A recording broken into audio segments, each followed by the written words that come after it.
4 کونے نکلے ہوئے نہیں ہوتے، اور جتنا بنا ہوا ہوتا ہے جس شکل میں ہو، 3 شکل میں ہو یا 1 شکل میں ہو یا جس شکل میں بنا ہوا ہو، اس انجینئرنگ کے ساتھ بنایا ہوا ہوتا ہے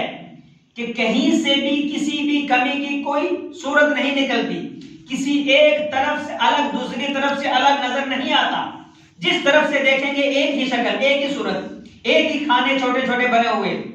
اور ایک سائز کے سارے اس کے نشان بنے ہوئے ہیں، اور ایک طرف سے اندر آنے کا راستہ ہے، ایک مین گیٹ ہے، اور باقی جو ہے جو اس کی لک ہے دیکھنے میں تمام کی تمام ایک طریقے سے ہے، اور اس کو بنانے کے بعد جہاں سے انٹری ہے وہ ایک ہے، کتنا بڑا مکان، پھر اس مکان کے اندر جتنی سائز کی مکھی ہے اسی سائز کے بہت سارے مکانات بنائے ہوئے اندر، بہت سارے کمرے بنائے ہوئے اندر، اور سارے کمرے الگ الگ الگ الگ بنائے ہوئے ہیں۔ اس مکھی کو اتنا دماغ، اتنی سوچ، اتنا مٹیریل اور اتنا وقت کس نے دیا؟ اتنی ٹیکنیک کس نے سکھائی؟ اتنی تعلیم کس نے دی؟ اتنا سامان، اتنی طاقت کہاں سے آئی اس کے پاس؟ یہ اللہ کی قدرت ہے۔ اب جب اس مکھی نے، شہد کی مکھی نے اس گھر کو بنایا ہے، بنانے کے بعد میں اس ٹیکنیک کو، اس انجینئرنگ کو اللہ تبارک و تعالی نے دیا، اس کے دینے کے بعد میں اللہ تبارک و تعالی نے اس کو یہ نظام عطا فرمایا کہ اب آپ نے کیا کرنا ہے کہ آپس میں مل کر اور اپنی کمیٹی بنانی ہے، اپنی فوج تیار کرنی ہے۔ اس کے بعد سب سے پہلے ایک مکھی کو سردار بنانا ہے، وہ مکھی ایک سردار رہے گی، اس کی ہر بات کو ہر شخص مانے گا، ہر مکھی مانے گی، کوئی انکار کر نہیں سکتا، کوئی چون چرا کر نہیں سکتا۔ اور جو اس گھر کے بنانے کا مقصد ہے شہد کا تیار کرنا، اس شہد کو ہم تیار کریں گے اللہ کے حکم سے، اس شہد کو انسان کھائے گا اللہ کے حکم سے شفا سمجھ کر، تو اس نظام کو صاف ستھرا رکھنا اللہ کا حکم ہے، اس لیے ایسا گھر بنایا اللہ کے حکم سے، اور بنانے کے بعد میں پھر آپس میں کمیٹی بنائی، اتفاق ہوا، اتحاد ہوا، جڑے، آپس میں نفرتیں نہیں، رنجش نہیں، آپس کی جو ہے دوڑ بھاگ نہیں کہ میرا الگ ہونا چاہیے مکان، اتنی ساری مکھیاں ایک ہی گھر میں جو کام کر رہی ہیں، نہیں میرا الگ ہونا چاہیے، الگ روم چاہیے مجھے، نہیں، سب کا ایک ہے۔ اس کے بعد چند کی ذمہ داری ڈیوٹیاں لگ گئی کہ آپ نے اس مین گیٹ پر کھڑے رہنا ہے، جو اس کی ملکہ ہے، جو سردار ہے، وہ اس کے اندر اور اس کے باہر آنا جانا کرے گی، دیکھے گی، لیکن اس کا حکم سب نے ماننا ہے۔ جو دور دراز تک چکر لگا کر وہ شہر کے لیے دوڑ بھاگ کریں گی، اس کو لینے کے لیے جائیں گی، ان کی ذمہ داری، ان کی ذمہ داری ملکہ کی ہے، ملکہ نے تمام کی دیکھ ریکھ کرنی ہے۔ اب وہ ملکہ حکم دیتی ہے کہ آپ نے اس گیٹ پر کھڑے رہنا ہے، آنے والے کی چیکنگ کرنی ہے۔ مکھی جا رہی ہے اور لا رہی ہے، بد نظمی ہے نہیں، نظام ہے، اور ایک نہیں بلکہ آپ کبھی جو ہے اس شہد کی مکھی کے چھتے کے پاس کھڑے ہو کر غور کریں کہ ایک لائن سے آنے والی مکھی ہر مکھی کے منہ میں اپنا منہ دے کر یعنی چیکنگ کروا کے نکلتی جا رہی ہے، اور نہ جانے 100 یا ہزاروں یا 50 مکھیاں اسی کی چیکنگ پر لگی ہوئی ہیں، جو اس ملکہ کو رپورٹ دیں گی کہ آنے والی فلاں بن فلاں مکھی نے اپنا جو شہد لایا اس میں زہر نہیں تھا، اس میں زہر نہیں تھا، مضر چیز نہیں تھی، یہ وہ اس انسان نے جو شہد کھانا ہے، اس انسان نے جو یہ شہد خریدنا ہے، اپنے پیٹ میں ڈالنا ہے، یہ اس میں زہر نہ ہو، مضر چیز نہ ہو، یہ شہد ہی ہو، اور اس میں جو رس چوسنا ہے وہی رس ہو، دوسرا نہ ہو، کبھی ایسا نہ ہو کہ نقصان دینے والی چیز ہو پھر اس میں مل جائے اور انسان کو نقصان دے، وہاں چیکنگ کے لیے رکھا ہوا ہے۔ اس کے بعد اندر جانے کے بعد میں جو ہے وہ شہد کو نکالتی ہے اور شہد تیار ہوتا ہے، اس کا نظام بنایا ہوا ہے۔ اب یہ پولیس اور فوج کا نظام بھی اللہ نے اس شہد کی مکھی کے ذریعے دیا۔ تو ایک بہت بڑا سائنسدان تھا، ریسرچ کرنے والا تھا، اس نے جب اس نظام کو دیکھا تو اس نے بڑی ہمت اور کوشش کر کے اس ملکہ کو پکڑا۔ ملکہ کو پکڑنے کے بعد میں اس کو ایک شیشے میں بند کر دیا، کانچ کی شیشے میں،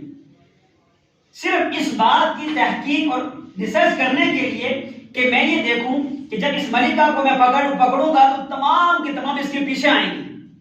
اس لیے کہ اس کا حکم مان کے اس کے پیچھے چلتی ہیں، یہ آئیں گی، جب یہ آئیں گی تو شہد کو نکالنے کا کام یہاں ہوگا۔ تو میں نے یہ تحقیق اور ریسرچ کرنی ہے کہ یہ اپنے منہ سے شہد نکالتی ہیں یا اپنے جو ہے پیشاب کے مقام سے شہد نکالتی ہیں اور کیسے نکالتی ہیں. تو اس نظام کو دیکھنے کے لیے جب ایک کانچ کی شیشی میں کانچ میں جو اس کو بند کیا ملکہ کو، تمام کی تمام مکھیاں جو ہے اس کے پیچھے آ گئی. آنے کے بعد میں اس کے اندر گھسنا شروع ہو گئی. اب وہ اس بات کے لیے تیار تھا کہ کانچ میں نظر آ رہا ہے، مکھیاں اندر گھسے گی، دیکھیں گے مکان بنا ہوا ہے، صاف شفاف ہے اور کانچ کا بھی ہے، لہذا شہد نکالنا شروع کر دے گی اور میں دیکھ لوں گا، کتاب میں لکھ دوں گا، میری تحقیق مکمل ہو جائے گی کہ میں نے دیکھ لیا اور بتا دیا کہ شہد کی مکھی کہاں سے شہد نکالتی ہے. اس لیے کہ شہد کا چوسنے کا جو کام وہ تو منہ سے ہوتا ہے، اور ان مکھیوں کو جب بھیجا جاتا ہے، ان کی ذمہ داری جب لگائی جاتی ہے، تو جانے کے بعد میں مختلف پھلوں پر، مختلف پھولوں پر جانے کے بعد میں اس رس کو اخذ کرتی ہیں، چوستی ہیں، اور اس کے بعد میں وہ لے کر آتی ہیں. اور لانے کے بعد میں جہاں چیکنگ میں غلطی پائی گئی، جہاں کسی مکھی نے اس کی رپورٹ غلط ملکہ کو دے دی کہ ہاں اس مکھی نے اپنے منہ میں شہد کی کمی لائی ہے یا اس نے زہر والی چیز لائی ہے، نقصان دینے والی چیز لائی ہے، یہ انسان کو نقصان دے سکتی ہے، اسی وقت ملکہ کا حکم ہوتا ہے کہ اس کا سر قلم کر دیا جائے. پھر آپ اندازہ لگائیں، وہاں دیکھیں کہ نیچے پڑی ہوئی مکھیاں ہوتی ہیں جن کا سر ٹوٹا ہوا ہوتا ہے. سر کون توڑتا ہے؟ سر قلم کون کرتا ہے؟ اس کو بگا نہیں دیتے، زندہ نہیں رکھتے، اس کو اس کی زندگی ختم کر دیتے ہیں. کہ آپ نے اللہ کے حکم کو توڑا، اس انسان کے لیے نقصان دینے والی چیز کو بنانے کی تیاری کی، سوچا آپ نے کہ اس پھول پر بیٹھے جہاں سے نقصان دینے والی چیز ہے، یا کسی گندگی پر بیٹھ کر کسی گندگی گندی چیز کو لے کر آپ آئے ہیں، تو لہٰذا ملکہ کو جب رپورٹ پہنچتی ہے چیکنگ کے بعد، تو ملکہ کو اسی وقت حکم ہوتا ہے کہ اس کو بھاگنے نہ دیا جائے، جانے نہ دیا جائے، چھوڑ نہ دیا جائے، بلکہ اس کا سر قلم کر دیا جائے. اسی وقت سر قلم ہوتا ہے. جب اس تحقیق کرنے والے شخص نے جو ہے اس کو بند کیا، بند کرنے کے بعد میں سوچنے لگا کہ اب میں جو ہے تحقیق پوری کر لوں گا، تو مکھیاں اندر آنے کے بعد میں سب سے پہلے انہوں نے وہ مکان بنانا شروع کر دیا. کون سا مکان؟ جس مکان کو وہ مکان پہاڑوں پر بناتی ہیں، جو اندر کا حصہ ہوتا ہے وہ اندر کا حصہ بنانا شروع کیا، یہاں تک کہ وہ کانچ والی شیشی یا کانچ والی چیز پوری کی پوری ڈھک گئی، بند ہو گئی. پھر اس کے اندر جب آنے شروع ہوئے، ملکہ تو اندر بیٹھی تھی، وہاں پر ان کا نظام چلنا شروع ہوا اور وہاں پر اس نے شہد نکالا. دیکھنے والا انسان پریشان اور حیران ہو گیا، اسے معلوم ہی نہیں ہوا، آج تک کسی نے تحقیق نہ کی، نہ ہو سکی کہ یہ شہد کی مکھی لیتی تو اپنے منہ سے ہے، تو واپس نکالتی کہاں سے ہے؟ منہ سے نکالتی ہے یا پیشاب کے راستے سے نکالتی ہے؟ واللہ اعلم. تو اس اللہ رب العزت نے انسان کے لیے شہد کو شفا بنایا. آسانی سے دکان سے لانے کے بعد انسان کھا کر کہے گا اس میں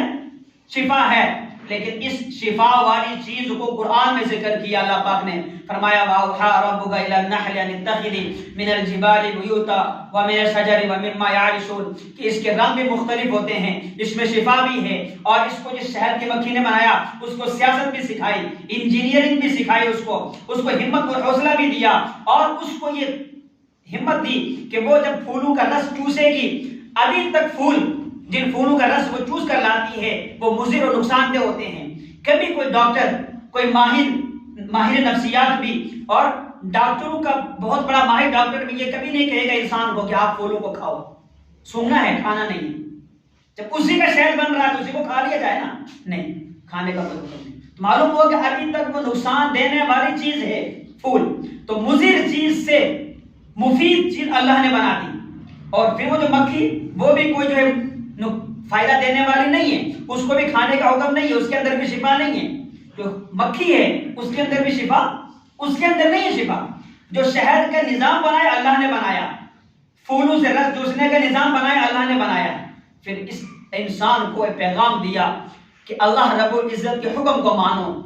جس اللہ رب العزت نے پیدا کیا ہے وہی اللہ رب العزت جو ہے تمام تر پریشانیوں کو آسانی میں تبدیل کر دے گا، تمام رکاوٹوں کو حل کر دے گا. حضرات گرامی، وقت ہوا چاہتا ہے. گزشتہ ہفتے جو ہے 2 ہفتوں سے اعلان ہوا تھا کہ آپ حضرات تعاون کریں، مسجد کے جو ہے کام ہے، تو الحمدللہ بہت سارے حضرات نے تعاون کیا. اللہ ان کے تعاون کرنے کو قبول فرمائے. تو مسجد کے سامنے آپ تو دیکھ رہے ہیں گیٹ یہ لگے ہوئے دروازہ، اور اس کے اندر تقریباً 31,000 روپے جو ہے چندہ آیا ہے، اور 40,600 روپے اس میں خرچ ہوا ہے، 40,600 روپے خرچ ہوا ہے اور 31,000 جو ہے چندہ آیا ہے۔ مزید ابھی جو ہے سردی کا موسم ہے، جو حضرات باہر نماز پڑھتے ہیں وہ بھی جو ہے ہمارے بھائی، ہمارے ہی مصلی حضرات ہیں، نماز پڑھنے والے ہیں، ان کے لیے بھی جیسے ہم اندر کارپیٹ ہے، اچھی جو ہے قالین ہے، تو جمعہ کے دن باہر بھی سردی کا موسم ہے جو ہونی چاہیے، تو یہ جو 3 یا 4 کارپیٹ جو ہے باہر بچھانی ہے اور اندر نئی بچھانی ہے، تو اس کے لیے بھی آپ حضرات سے اپیل ہے، درخواست ہے کہ آپ اپنے استطاعت کے مطابق حصہ رکھیں۔ اور دوسری گزارش یہ کہ کبھی ایسا ہوتا ہے کہ کوئی شخص دے رہا ہے، دینے والا شخص تو ثواب کے لیے سے دے رہا ہے، لیکن دیکھنے والا شخص جل رہا ہے، ایسا بھی دیکھنے میں آتا ہے، وہ کہتا ہے کہ یہ کیوں دیا اور کس نے دیا اور کس کو دیا اور اتنا ہو گیا اور اتنا نہیں ہوگا۔ دیکھیے حضرات، جس کو اللہ توفیق دے گا وہی دے گا، جس کا قبول ہوگا مسجد میں وہی دے گا۔ اور اس کے بعد جو صاحب دینا نہیں چاہتا، کسی کو بھی نہ پہلے زبردستی تھی نہ آج زبردستی، کسی کا نام لے کر کیوں نہیں کہا جائے گا، نہ کہا جایا ہے پہلے بھی کہ صاحب آپ اتنے 1000 دے دو، نہیں، صرف اپیل سب سے مطلقاً ہے کہ آپ جتنی کوشش کر سکتے ہیں، آپ کی کوشش استطاعت کے مطابق 100 روپے آپ دے دیجئے۔ کس کی ہمت ہے آپ کو کیوں کہیں کہ نہیں آپ تو اتنے بڑے مالدار ہو، آپ تو لاکھ دے سکتے ہو، آپ نے 100 کیوں دیے؟ نہیں، یہ کہنے والا بھی غلط ہے اور سوچنے والا بھی غلط ہے۔ دوسرا جو ہے بدنظمی کے تعلق سے کہ دیکھیے نظام مسجد کا بھی بہتر ہو، اس کے لیے بھی الحمدللہ جو 3 سے 4 آدمی کی جو ذمہ داری ہے، الحمدللہ ان کے سامنے یہ حساب کتاب ہے کہ جتنا خرچ ہوا، جتنی آمدنی ہوئی، وہ تمام کا تمام یا جتنا جو ہے اور مزید آگے خرچہ ہے، ساری کی ساری چیزیں ان کے سامنے ہیں، تو کسی کو بھی کوئی شک، کوئی شبہ، کوئی گنجائش نہ ہو۔ اور دینے والا شخص اگر کسی نے 100 روپیہ بھی دیا ہے اور اس کی جگہ کسی نے 10 روپے بھی دیا ہے، تو 10 روپے دینے والا بھی اس بات کا حقدار ہے کہ وہ آنے کے بعد میں پوچھے کہ جناب پیسہ کہاں سے آیا، کس نے دیا اور کہاں خرچ ہوا، یہ پوچھنے کا حقدار ہے۔ ایسا نہیں کہ کسی کی اپنی جو ہے بس من مرضی ہے، جس کو چاہے جتنا مرضی خرچ کر دے، نہیں، یہ امت کا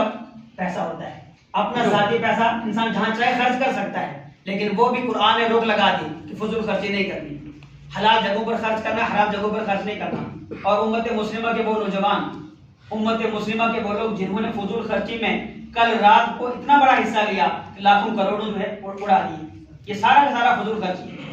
اور فضول خرچ کرنے والا شیطان کا بھائی ہے۔ تو ہمارے کلمہ پڑھنے والے حضرات بھی وہ کام کرتے ہیں جو نہیں کرنا ہے، جو قرآن کے خلاف ہے، اللہ کے حکم کے خلاف ہے، کہ آپ فضول خرچی میں حصہ لے رہے ہیں، عیاشیں کر رہے ہیں، اور وہاں ہزاروں کروڑوں آپ کا خرچ ہو رہا ہے، اور صرف ایک رات کے اندر